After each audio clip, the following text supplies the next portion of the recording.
The immediate past governor of Kaduna State, Nasir El-Rufai, on Tuesday doubled down on his recent criticism of the Tinubu administration by calling it the most corrupt and worst government in Nigeria's history. El-Rufai said the federal government under Tinubu was the most lying government that depended on false propaganda, especially on security challenges bedeviling the country. When asked what was wrong with the government, he said, and I quote, "I should ask you, can you afford 3 square meals? Can your salary buy what it used to buy 2 years ago? I should ask you, there's nothing wrong with the government?"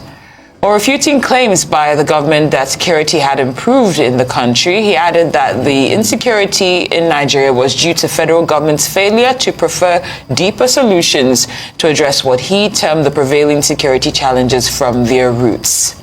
We're now being joined by Arise News analyst Mr. Dai Shebwale to examine the factuality of the former governor's claim. Good afternoon, Mr. Shebwale. Many thanks for joining us. It's a pleasure being here, Sudha. Now, when we look at Rufai, we know he was once a Tinubu ally. What factors beyond policy disagreements do you think might be driving this shift that we're witnessing? Well, I'll first of all address the issue of factuality of what he's saying. Okay. Yes. I'll say the reality of what he's saying. He should know what he's saying because he has been very much part of the establishment. And he played a role in bringing this government to life. So he knows what he's saying. If he says you cannot afford 3 square meals, I would say it's not lying. If he says, you see, this you could afford before you cannot afford them, that's a general thing in the Nigerian economic landscape. And it's not peculiar to Nigeria. But it is unfortunate that it came at the time when Tinubu came in, and he exacerbated it by the fuel subsidies gone situation. I won't say things are abating.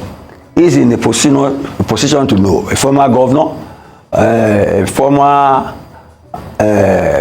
founder of the party, and somebody who engineered the Muslim ticket that brought Tinubu on board.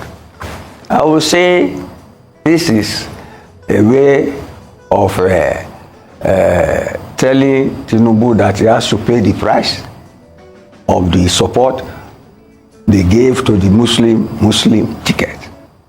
Because he is a Fulani, and the Fulanis run the north. He's throwing his cap into the ring to start the campaign for 2027. Unfortunately, the president himself said that until INEC asked them to start campaigning, it is illegal to campaign because some people were putting his billboard and that of the vice president all over the country. So in a way, it's a midterm reckoning. We don't have midterm elections, but he has thrown his cap into the ring. And it is up to the government to accept the challenge. But the realities of economic pain that he has mentioned are not lost on all of us. So let's leave it at that for now. Okay. Now, looking at the, like you rightly said, political positioning here of the situation, if, like, you just noted, El-Rufai did support Buhari in his time, and we saw the recessions that happened during Buhari's time as well, too, in fact. Now, with looking at President Bola Ahmed Tinubu's regime, we're going into his second year, or his third now, I would say, still at the early stages of his presidency, but we have seen inflation cross 13%, Naira losing more than 50% of its value at some point in time. So comparing both situations, would you say El-Rufai's criticism is from a place of care for the Nigerian economy and care for the Nigerian people, or his stance on President Bola Ahmed Tinubu's position and intention to run for a second term? I think it's a case of sour grapes. Yeah. So he is very much part of our problem. He cannot suddenly turn around to say he's the solution. No way. This was a man who was minister, he was governor, he was director of Bureau of Public Enterprises that handled the privatization. He was a minister like Wiki, like Minister of Federal Capital Development. So I said here that they treated him unfairly by not confirming him as minister. I said that. The other time. And I thought he was criticizing so as to put his house, that is a PC, his former house now, to put it in order. But now it seems he has gone to a party that is virtually non-existent. And you know, they say every cloud has a silver lining. The only thing I like about his statement was the fact that he knows his SDP is a small party, but they're going to build it. That's some confidence. I won't say arrogance, but that's some confidence. Let's leave it at that. And then again, if you talk about him and Buhari, there's not the Tinubu regime and Buhari. It's the same party. I mean, it is an elongation of the Buhari. This is about, we are going to the 12th year now. So it's still an in-house criticism, but to me, it is a challenge. If you ask me, I will tell you the type of challenge later. Please, go ahead. No, go ahead. You can tell us right now. Okay, you see, I mentioned Fulani the other time. We must face one fact in Nigeria. Some northerners, especially the Fulanis, feel that they are born to rule. We have said it in so many papers, in so many articles.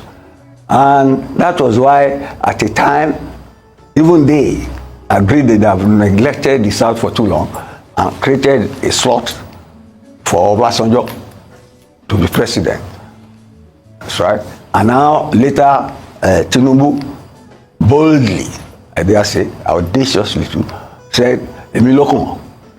And they listened to him and they put him there. But I'm sure, you see, they are trying to remind him now that for us in the north and for the Muslim ticket, you will be there. And that's what he said in so many words. That because he's in power, he thinks he can do anything he likes. Only an arrogant man will say that to a sitting president and not expect anything. Okay, Let's leave it at that. in just about a minute, what give us some potential outcomes of how the situation might play out? What's the end game? It has not even started. It has not even started. And you said you give me 1 minute. Okay, it's 1.5. Nah, I hope, see, the security people should call him to order. But out of the arrogance I've told you, the National Security Advisor, they were pals before. The things he has said, it seems he knows more about the terrorists and the bandits who are fighting us than even the government.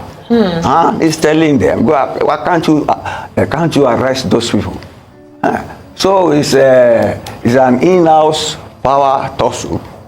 How it plays out depends on how the people he's attacking who run the country react to what he has said.